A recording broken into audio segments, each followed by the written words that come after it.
Not the happiest Thanksgiving for the Patriots or their fans. Thanks for being with us, though, here on The Breakdown. Phil Perry, Ted Johnson. Ted, the Patriots go into Minnesota. They play a good team, and the result, relatively familiar for the Patriots against good teams lately. Do we think the Patriots are close to being a good team? It still looks like it's a little bit too far away from that to say that they're a good team right now, because let's face it, the defense has got to play better against if they're going to beat up on the cupcakes of the world. They got to beat better teams if they're going to be called a good team. The offense made some strides. They improved, but still, red zone, third down, still an area. So are they a good team? Not quite yet, Phil. They still got some work to do. I'm with you. Plenty of work to do, especially when you consider all the quarterbacks they've beaten this year. He's talking about Zach Wilson, Mitch Trubisky, Jacoby Brissett, Jared Goff. Not exactly a murderer's row. A frustrating loss for the Patriots, no doubt, and a truly historic one. Opta Stats tweeting that the Patriots were the first team in NFL history to score at least 25 points, gain at least 400 yards, complete 70% of their passes, have fewer than 60 penalty yards, have no turnovers, miss no field goals, and still lose the game. Teams reaching those benchmarks had been 170-0. So how is it that the Patriots made history with their loss? After several weeks in a row playing like the best defense in the NFL, the Patriots defense struggled to contain Kirk Cousins and the Vikings offense. And that's been a trend this season. The Patriots have absolutely dominated against bad quarterbacks and have been dominated by good ones. That's where we begin with our first breakdown. It's time now for Board Games, brought to you by John Sewer and Drain Cleaning, the name to know when the drains don't flow. Kirk Cousins with a massive day against the Patriots, due in large part to the fact that he has Justin Jefferson, one of the best receivers in football. Now, we are going to show you an Adam Thielen touchdown, Ted, on this crisscross play. But the reason we're showing it is because Jefferson has a massive impact on the Patriots defense, which frees up his teammate. Absolutely, Phil. So the Patriots want to know, where's Justin Jefferson at all time, particularly in the red zone. The Patriots are on the 15-yard line, so that constitutes the red zone right here.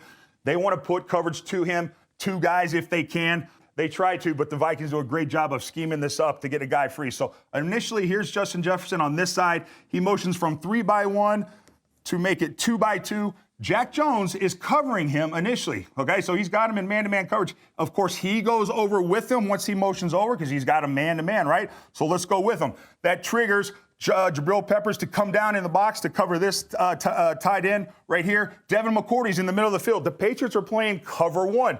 Cover one is you have your guy man-to-man, always with outside leverage because you have a middle-of-the-field safety. So it's very important to know. These guys are going to play outside leverage on these wide receivers. Here's Adam Thielen.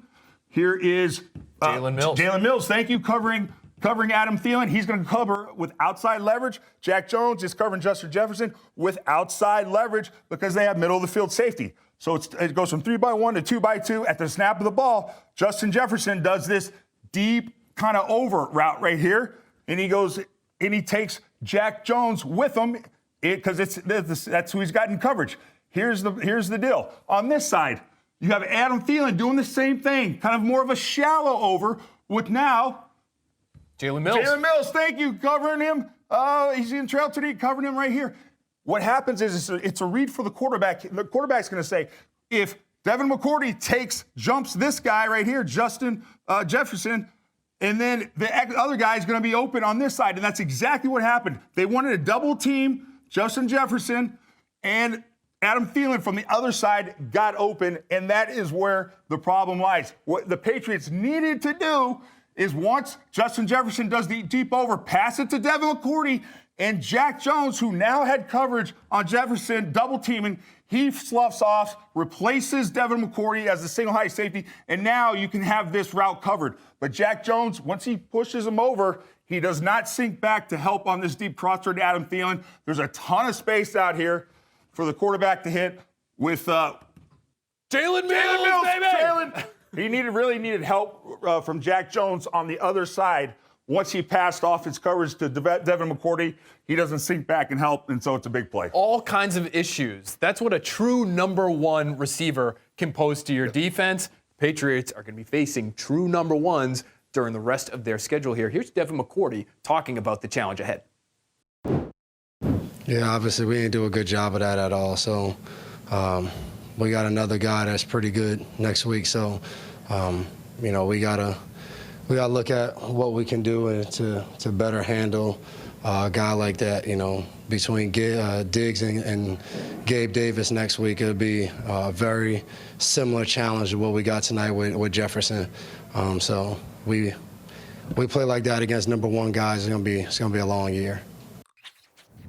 That brings us to Ted-Nique. Ted-Nique, presented by Shaw's, perfecting the art of fresh. You just heard Devin McCourty there talk about the difficulty of facing all these number one receivers. Think about it. Stephon Diggs, DeAndre Hopkins, Jamar Chase, they're all on the schedule coming up here. Tom Giles is going to help us talk about how the Patriots, Ted, can do a better job of shutting down these number ones moving forward. Yeah, just shows people what the Patriots were doing, all right? So with Justin Jefferson, they would double team him a lot, but they would do it with a cornerback kind of not up in the line of scrimmage, all right? Because they're worried about Justin Jefferson's speed. So if you put him up the line of scrimmage, then he can just go right by you. And so you don't want to do that. So they would play more as an off position with Jonathan Jones a lot. And they'd always have a safety over the top. That was usually Devin McCourty in this game. So when you're going to stop these wide receivers, you got to have usually two guys on them, in particularly third down in the red zone. So this is what Justin Jefferson was doing to the Patriots the other night. Devin McCourty was playing high safety. Jonathan Jones was playing the quarterback. Jonathan Jones has him man-to-man, but with help inside. So this is what would happen a lot of times. Set, hike. Justin Jefferson would get off, and he would just run a streak route right down the middle, and he would outrun his coverage. Devin McCourty would have him and see him, but he was still a step behind, and he was making contested catches. Impressive stuff. That's all pro stuff when the wide receiver is double teamed and he's still making plays. This is another play. We showed this we'll show this play coming up. A lot of times, so he'll be double teamed, but Justin Jefferson will have Jonathan Jones on him as a cover guy. And at the snap of the ball, you'll see he has help. Set hike, he has outside leverage, and he passes it to the middle of the field safety, who then cuts him off, and now he replaces me as middle of the field safety. That's kind of the stuff the Patriots like to do. They got executed in this game. If you really want to stop a guy like a Justin Jefferson, what you can do at times, and you see teams do this to Travis Kelce in the red zone, is they get right up here, set hike, and then they get their hands on him, and they don't even let him get free release. If you're going to play off of him, because you're worried about the speed, then you better have two guys on him. Otherwise, you're right up in his face and grill him and be physical at the line of scrimmage, and that's how you can eliminate some of that speed. Big time challenge. 9 catches, 139 yards. The Patriots going to have to figure things out in the secondary moving forward because they are facing explosive offense after explosive offense. What a difference 4 days made for Kirk Cousins and the Vikings offensive line, by the way. Cousins was sacked a career high 7 times last Sunday against the Cowboys. The Patriots entered the game with the second most sacks in the NFL. But they only sacked Cousins once on his 38 dropbacks, despite 15 pressures. It was their worst pressure-to-sack ratio game of the season. Monday Night Spotlight is presented by the Oakers Company, proud sponsor of the New England Patriots. Thank you very much to Tom Giles. We will see him later in the show. But Ted, what happened here? Was it scheme? Was it execution on the Patriots' end? Why couldn't they get to Kirk Cousins? Yeah, I thought the Vikings did a great job of really scheming up plays to kind of get the pocket moving. So there's a ton of bootlegs, bootleg right, bootleg left, and that really keeps rushers kind of on edge. If you don't know, if it's not straight drop back, he's not right behind the center all the time. It's a moving pocket. That can keep rushers on edge, as well as the ball was coming out really fast for the Vikings. I mean, once Kirk got that ball, boom, play fake, boom, ball's out. So the ball's out fast, and then they had that moving pocket with boots to the right, boots to the left, waggles to the right, waggles to the left, and that's how you keep a defense off balance. They knew that they had to do some things creatively to protect Cousins because they were without their starting left tackle. Christian Darrisaw out for the game. They're dealing with a backup who got absolutely worked over by the Cowboys. So they sent a lot of doubles at Matthew Judon. As Ted mentioned, they got the ball out quickly, and it worked for them. Scheme sometimes can be enough to protect your pocket passer.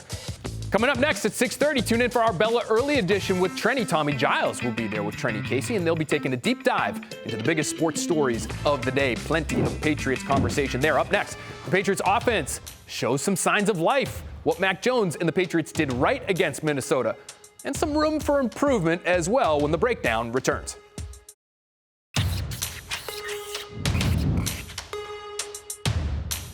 Obviously, they have a good defense and a good rush front, so did it well most of the time, and then some other things we just have to clean up. And like I said, the result wasn't what we wanted, but as you said, I think there were some good things there.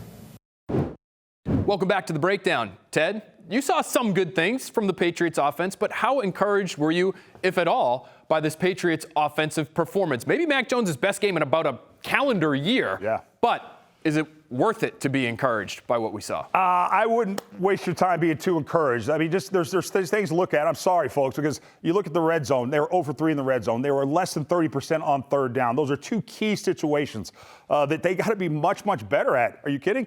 The Patriots were playing a secondary that was probably rated the worst secondary in the NFL. And so there's a lot of things that you kind of look at it a little bit more closely, and it's kind of discouraging. They only gave up 3 sacks, but they were in critical times at the end of the game. So still, even though there was a lot of yards, that's at the end of the day, it's about getting points, and the Patriots are still struggling with that. It's about points. It's about situational football. How many times have we heard Bill Belichick talk about that over the years? Let's take a closer look at Mac Jones' day. These numbers are presented by your New England Ford dealers and Ford trucks. Built Ford tough. Tough way for the Patriots to lose after Jones had his best day of the season. He passed for a career-high 382 yards and threw multiple touchdown passes for the first time in 2022. For more on one of those touchdowns, it's time for our next breakdown.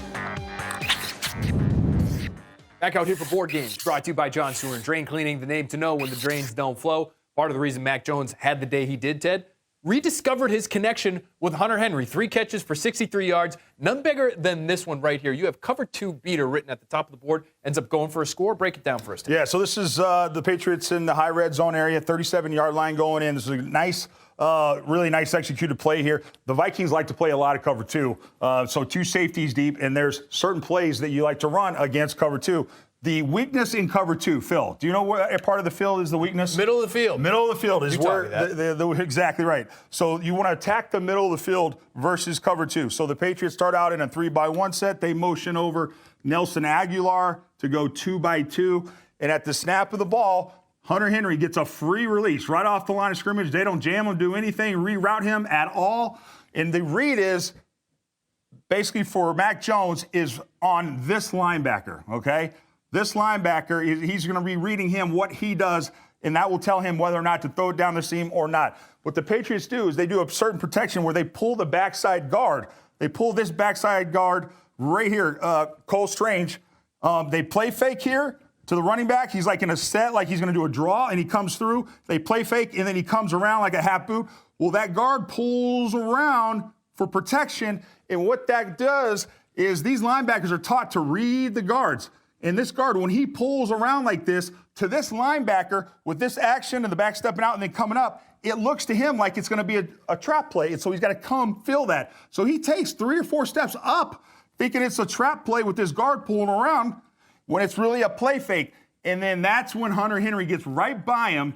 And this safety right here for the Vikings, he is taught to go wide because he has this guy out here, Nelson Aguilar, running a route as well as Hunter Henry, and it stretches this safety. It pulls him this way out of the middle of the field. So this linebacker is supposed to be here. He's not because he got sucked up on the play fake. Mac Jones hits Hunter Henry right down the middle of the field. This safety, it's too late for him to recover. He tries to make the tackle, doesn't make it, but it's an excellent job of game planning and executing this, pulling this guard here, play faking this, sucking this linebacker up, and hitting Hunter Henry right in the seam in that weak spot in cover 2. It's a cover 2 beater. They executed it perfect. Hunter Henry with a nice catch and then run after the catch. And the Patriots really made them pay, the Vikings, when they were playing cover 2. They played a lot in this game, and they were hitting with cover 2 beaters all night. Pulling that guard with that protection, that's something we used to see all the time on play-action passes to Rob Gronkowski from Tom Brady up the seam or going across the field. The Patriots 5 for 7 for 80 yards and a touchdown off of play-action throws like that one on Thanksgiving. Now, of course, it wasn't all perfect for the Patriots offense. The Patriots scored on 6 of their first 7 drives, but they stalled out late in the game. The Patriots could not score on any of their last 4 possessions and had more sacks and punts in the fourth quarter than in the first 3, including a crucial sack just before the 2-minute warning. Which brings us to Ted-Nique, which is presented by Shaw's Perfecting the Art of Fresh.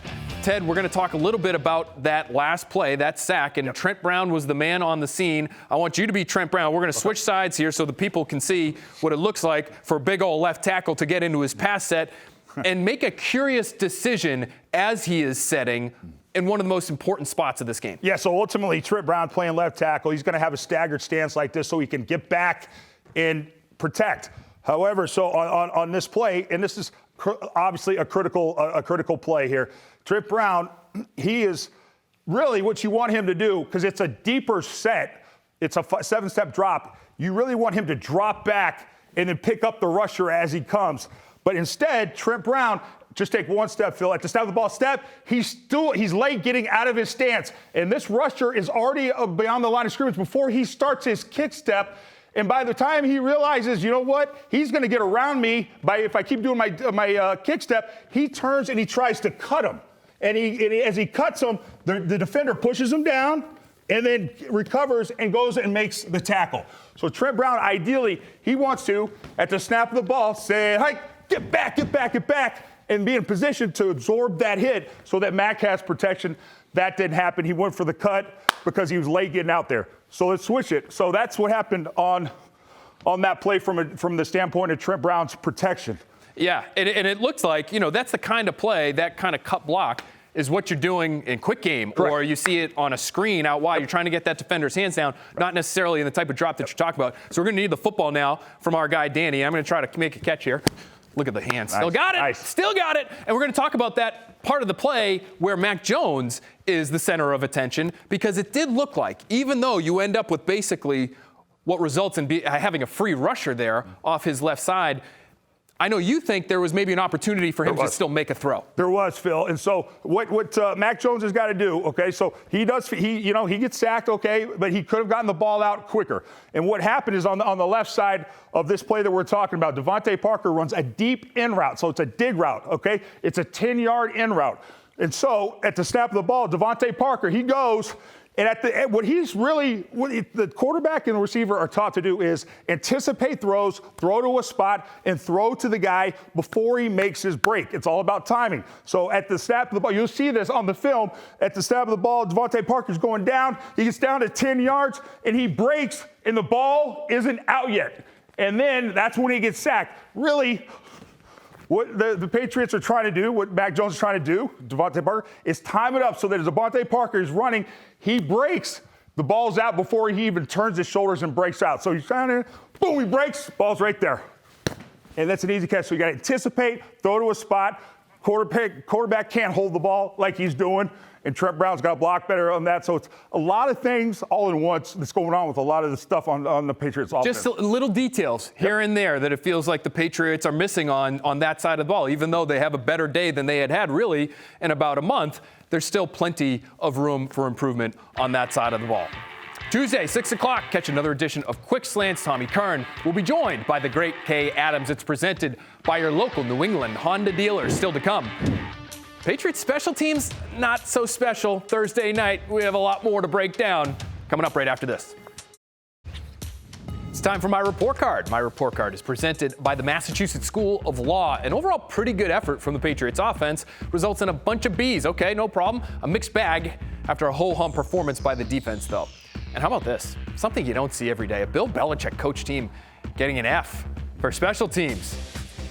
Patriots had some major issues in the quote-unquote little things department Thursday night, didn't they? The red zone, third down, and penalty problems continue, but those special teams blunders were killers. They allowed a 97-yard kickoff return after taking a 23-16 lead, and Pierre Strong's running into the kicker penalty extended their game-winning touchdown drive for the Vikings. That brings us to our third and final Ted-Nique of the night, presented by Shaw's Perfecting the Art of Fresh. And we have a cast of characters out in the set with us here right now. Tom Giles is here with us. Trenni Casey is here with us. They are going to be your Minnesota Vikings. We're going to be your New England Patriots. I will be Pierre Strong. Ted will be DeMarcus Mitchell, who is a key player on this as well. Trenni's the punter, and Giles is going to be our wing protector, who really is the one person on that side of the ball that we have to manipulate, right, Ted? That's exactly right. So the Patriots got a punt block, was it a couple weeks ago, from the right side with Jonathan Jones executing it from the right side. This time they tried it.